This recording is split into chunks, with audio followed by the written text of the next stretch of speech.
로마서 8장 26절 27절의 말씀이에요. 249명 4년 동안 열심히 일만 하고 살았던 어떤 중년을 지난 남편이 회사를 퇴직을 하고 퇴직하고 나니까 할 게 없더라고요. 그래서 매일 산행을 하는데 어느 날 그 아내가 산행에 같이 동행을 해줬어요. 그래서 이 남편이 아내와 함께 산을 오르다가 아내의 손을 잡았습니다. 이렇게 말합니다. 아이고, 당신 손이 참 따뜻하네. 근데 그동안 어디 갔었어? 부인이 말합니다. 내가 가긴 어딜 가요? 당신은 일만 하느라고 나를 언제나 내버려 두었죠. 나는 한 번도 당신을 떠난 적이 없었습니다. 이렇게 말합니다. 살아온 세월, 그보다 더 중요한 것은 얼마만큼 친밀한 시간을 가졌느냐 하는 겁니다. 어떤 분이 교회를 다니는데 그 교회를 다닌 지가 한 10년이 됐는데 교인들 이름을 아무도 몰라요. 왜 그렇죠? 다니기만 한 거죠.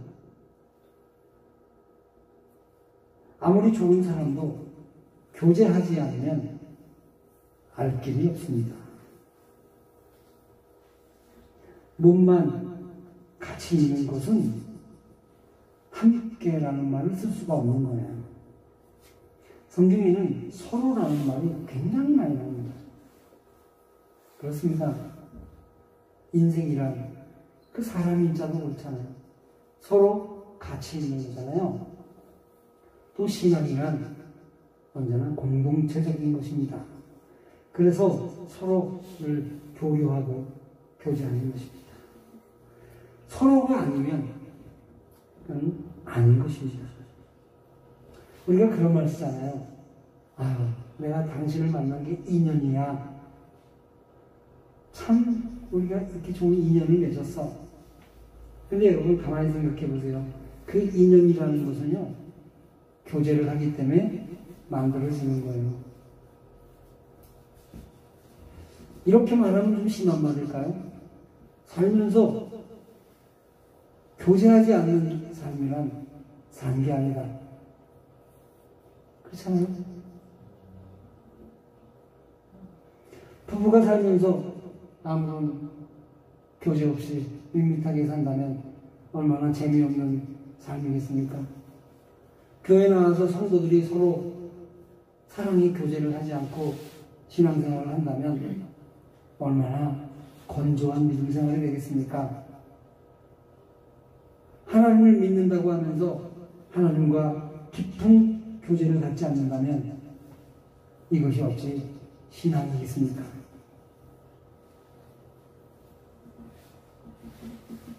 친밀한 교제 속에 사랑의 교감이 있고요. 그 교감을 통해서 서로에게 유익을 주고 받는 것입니다. 신앙생활도 하나님과의 교제인 것입니다. 하나님과의 친밀한 교제. 거기에서 우리가 하나님께 영광을 돌리고 하나님은 우리에게 은혜를 베푸시는 것이죠. 신앙생활을 할 때에는 하나님 아버지께 영광을 돌리는 게 절대적입니다. 그것이 목적입니다. 두 번째로는 우리를 위해서 십자가에 달려 돌아가신 예수 그리스도를 만나는 거예요. 그래서 그가 나를 얼마나 사랑하셨는지 그것을 알고 그것에 대해서 감사하는 것, 그게 곧 신앙생활이에요. 그런데 거기서 끝나지 않아요. 또 하나가 있어요. 그것이 바로 성령님과의 날마다의 교제라는 것입니다. 성령은 우리 예수님께서는 보혜사라고 말씀하셨어요. 예수님은 이 땅에 하나님의 아들이지만 오셨어요. 오실 때 우리를 위해 죽으실 때 하나님으로서 죽으면 안 돼요. 하나님은 죽을 수가 없기 때문에. 그래서 인간의 몸을 입으신 거예요. 그래서 예수님은 하나님이시면서 인간으로 오신 거예요. 그래서 예수님이 십자가에 당하신 고통은 인간의 고통이에요. 우리가 못이 하나 찔리면 아프듯이 예수님도 인간의 몸을 입으셔서 그 고통을 당하신 거예요. 그래서 그는 우리의 고통을 아세요. 그는 우리의 고난을 아세요. 그는 우리의 눈물을 아세요. 그런데 이 예수님께서 인간의 몸을 입고 오셨기 때문에 어디에나 동시다발적으로 계실 수가 없었어요. 그렇게 하기 위해서는 영으로 오셔야 돼요. 영은 보이지 않고 공간에 제약당하지 않아요.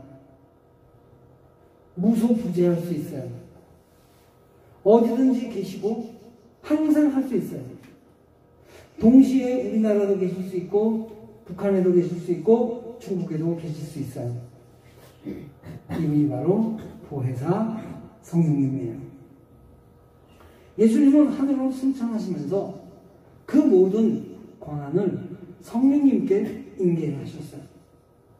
그래서 성령께서 예수님이 부활하시고 승천하신 다음에 이 땅에 강림하셨어요. 사도행전 2장에 보면 성령이 강림하셨어요. 오셨어요. 그리고 동시에 수많은 사람들에게 예수님을 믿게 하고 예수님을 알게 하고 그리고 하늘의 신비로운 기쁨을 선물하셨어요. 성령님이 하시는 일은 예수님의 십자가 사건을 믿게 하시고 하나님 말씀을 보게 하시고 이 말씀을 듣게 하시고 이 말씀을 깨닫게 하시고 또 교회에 나오게 하시고 교회에 나와서 하나님 앞에 예배하게 하시고 말씀을 들으려고 그 마음을 주시고 또 말씀을 들은다면 내가 이 말씀대로 살아야 되겠구나 하는 마음을 주시는 분이세요. 때로는 병 들었을 때 우리가 기도하면 병이 낫게도 하시고 문제가 있을 때 문제를 해결해 주시는 그런 하나님이신 것입니다. 그렇습니다, 여러분. 신앙생활이라고 하는 것은 결국 이 성령님과의 교제예요. 우리 목사님들에게 가장 잔인한 말은 뭐냐면 성령 없이 목회하라 라는 거예요. 교인들에게 가장 잔인한 말은 뭐냐면 성령 충만하지 않고 성령 없이 교회 다녀라 하는 거예요. 이건 있을 수 없는 거예요. 성령께서 우리에게 인생의 모든 알파와 오메가까지 개입하셔서 우리를 인도하시고 채우시고 도와주시는 것입니다. 그래서 신앙생활은 성령님과 동행하는 거예요. 우리 같이 해볼까요? 신앙생활은 성령님과 동행하는 것이다. 성령님과 동행하는 것이다. 네. 날마다 성령님을 친밀하게 만나는 거예요. 그것이 신앙생활이에요. 자, 우리 친밀해지려면 어떻게 할까요? 자, 여러분과 제가 친밀해지려면 어떻게 할까요? 몇 가지가 있을까요? 한번 잘 적게 얘기해 주세요. 여러분이 저하고 친해지려고 그래요. 그럼 어떻게 해야 될까요? 자꾸 만나야 되죠. 또 뭐라고요? 같이 밥 먹어요. 아주 중요한 얘기예요. 밥 먹는 거 굉장히 중요해요. 우리 서먹서먹해도 밥 한 번 같이 먹으면 다 친구 돼요. 그죠? 대한민국 사람들은요, 제가 그 살면서도 알았어요. 젊었을 때는 오래된 술이 맛있다. 그래, 오래된 친구가 뭐 이렇다. 근데 아니에요. 뭐 어렸을 때 친구, 고등학교 동창 아니에요, 여러분. 제 직업이 목사니까요. 제가 우리 동창들 만나잖아요. 저는 어려워해요. 막 자기들끼리 뭐 육두문자 막 쓰다가 제가 나타나면요, 갑자기 경건해져 분위기. 목사님 오셨어. 자리 내드려. 뭐 이래. 그래서 제가 우리 친구들 자녀들 줄여서 오고 그래요. 하다 보니까 그게 아니더라고요. 만난 지 얼마 안 된 사람도 정말 마음이 통하면 친해집니다. 그리고 특히 같이 밥 먹는다는 게 너무 중요한 거예요. 초대교회 때 여러분, 사실 교회가요, 가장 중요한 것 중에 하나가 뭐냐면, 사람들이 이걸 자꾸 잊어버려요. 성도의 교제예요. 이 성도의 교제가 없으면요, 선교도 일어나지 않아요. 그 안에 봉사도 일어나지 않아요. 사랑의 역사도 일어나지 않아요. 이 모든 건 다 교제를 통해서 일어나는 거예요. 그래서 초대교회는 예배를 마치면 교인들이 다 같이 카도시라고 하는 공동 식사를 나눴어요. 그것도 예배 속에 포함된 거예요. 이 클래스에 여러분, 예배 끝나면 다 밥 먹고 가야 돼요, 어떻게 하면. 거기에서 음식을 나누면서 서로 교제했어요. 성도들이 음식을 하나씩 다 쌓아갖고 옵니다. 쌓아갖고 와서 다 펼쳐놓고서 둘러앉아서 밥을 먹었어요. 먹다 보니까 어때요? 이런 얘기도 하고 저런 얘기도 하고 차도 한잔 마시게 되고 그러면서 서로를 알아가는 거예요. 예배만 딱 드려갖고 서로를 알지 못해요. 정말 그래요. 우리는 알잖아요. 예배만 드리고 집에 가면 뭘 알아요? 몰라요. 그러나 함께 식사를 하고 차를 마시고 이야기를 하는 거예요. 대답이면 저는 그랬으면 좋겠어요. 우리 성도들이 식사하고 밥 먹으면서 매일 있는 사람과 먹지 말고 오늘은 이 사람하고 먹고 다음 주는 저 사람하고 먹고 어떤 교회 그렇게 하는 교회도 있더라고요. 하도 교제가 안 되니까 목사님이 매주 그랬고 써내는 거야. 이번 주는 어느 집사님과 밥 먹었습니다.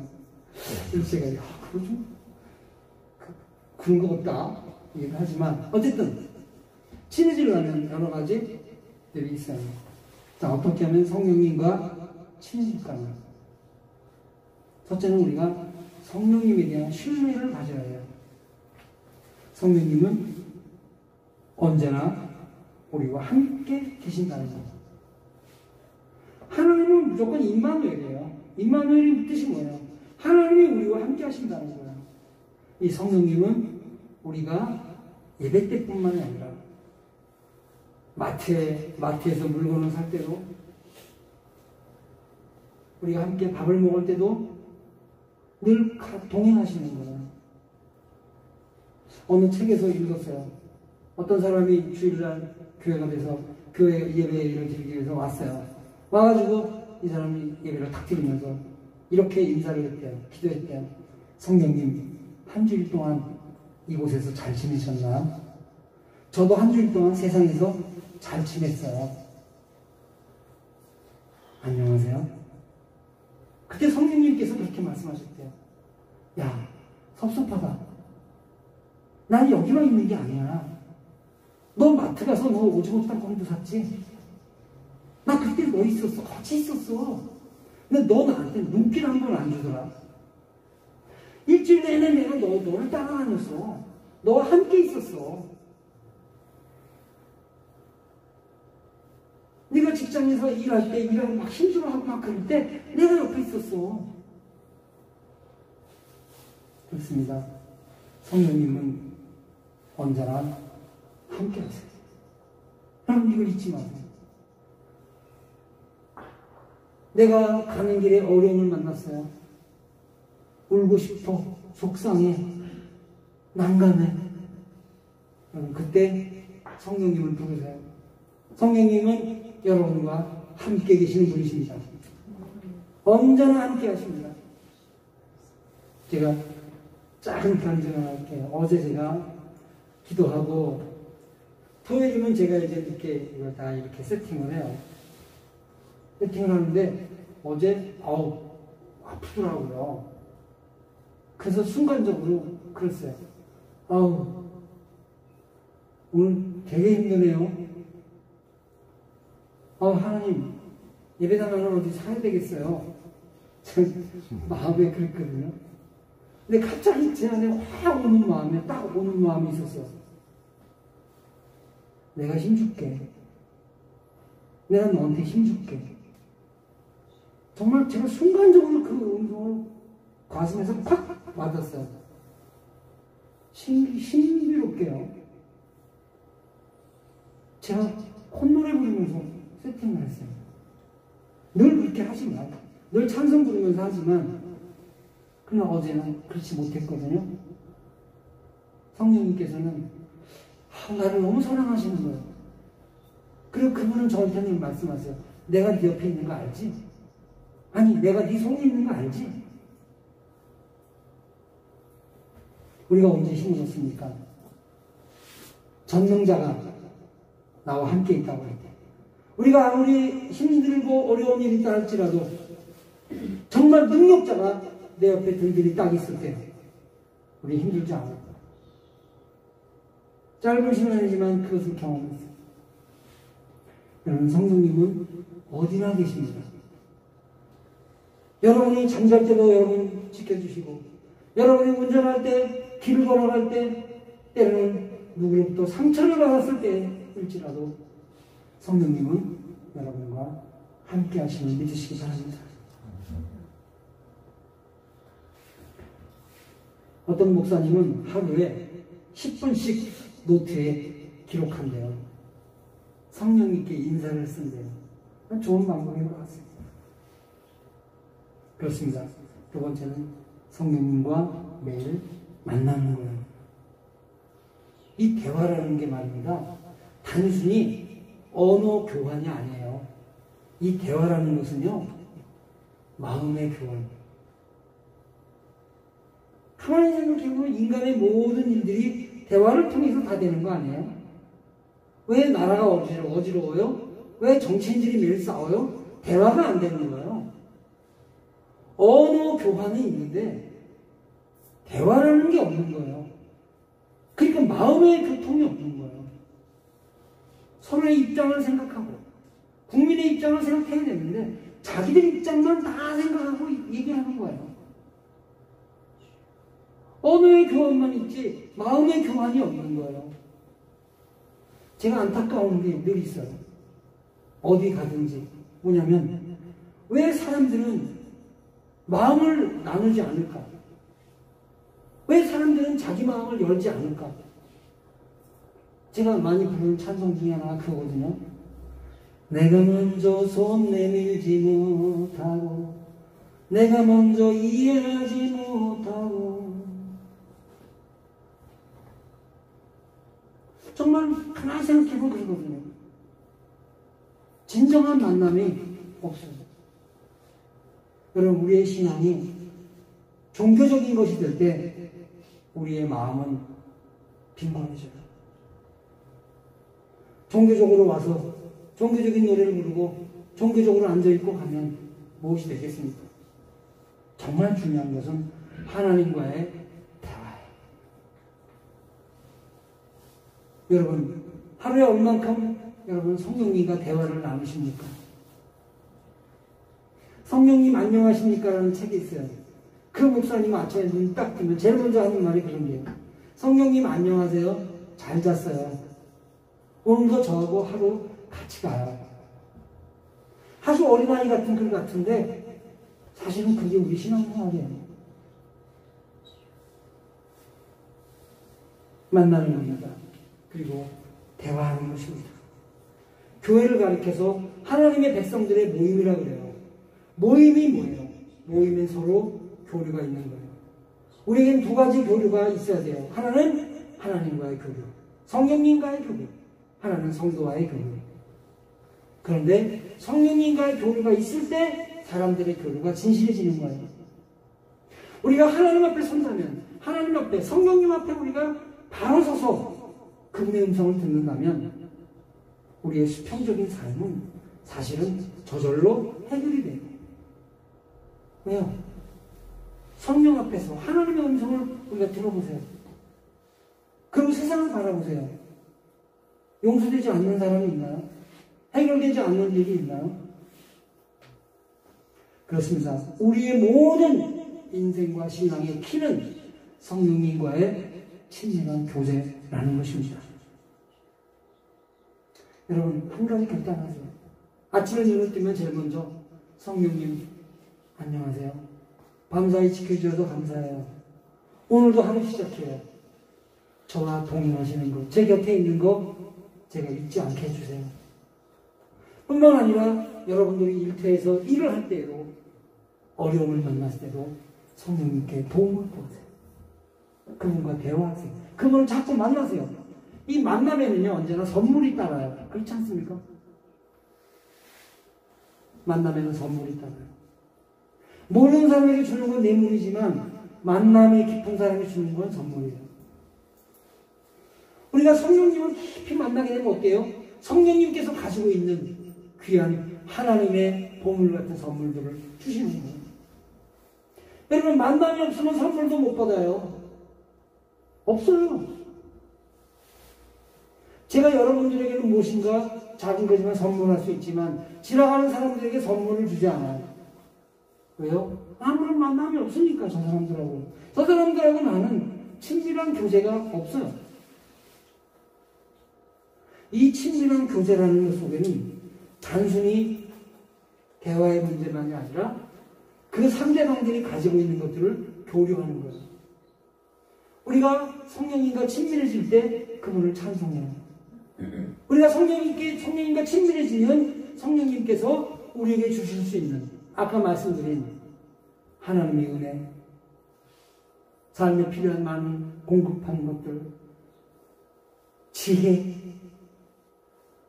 사랑의 마음, 건강, 모든 것들을 성령님께서 우리가 그분을 만나기 때문에 만남을 통해서 우리에게 주시는 거예요.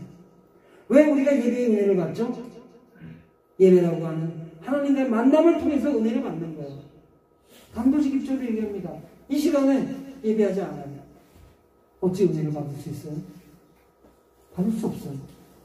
하나님의 은혜는 만남을 통해서 오는 거예요. 하나님과의 만남을 통해서 오는 거예요. 그래서 우리가 예배 드리는 거예요. 우리가 이 시간 예배 드림을 통해서 2000년 전에 예수님이 나를 위해 십자가에 죽었다는 사실을 오늘 여기서 새롭게 다시 우리가 회복하는 거예요. 되찾는 거예요. 그게 예배예요. 이 은혜를 어떻게 우리가 얻어요? 하나님과의 만남. 예배는 하나님과의 만남이에요. 우리가 성령님과의 만남을 통해서 성령님께서 가지고 계신 어마무시한 정말 무한하신 그 은혜들을 우리가 받는 거예요. 우리가 얼마나 많은 것을 놓치고 살까요? 여러분, 성령님을 매일 만나세요. 하루에도 여러 번 만나세요. 운전하면서도 만나세요. 여러분 운전할 때 그분이 여러분의 자동차 안에 동행하십니다. 여러분이 길을 걸어갈 때 그분은 여러분 옆에서 함께 동행하십니다. 여러분이 몸이 아플 때, 여러분의 삶의 어려움을 겪었을 때, 그때도 그분은 옆에서 이렇게 말합니다. 나를 불러. 나에게 도움을 줘. 내가 여기 있잖아. 나를 혼자 두지 마. 여러분, 얼마나 많이 여러분 성령님을 홀로 두셨습니까? 그분과 만남을 통해 새로운 매일매일을 사시기를 바랍니다. 우리 함께 기도합시다.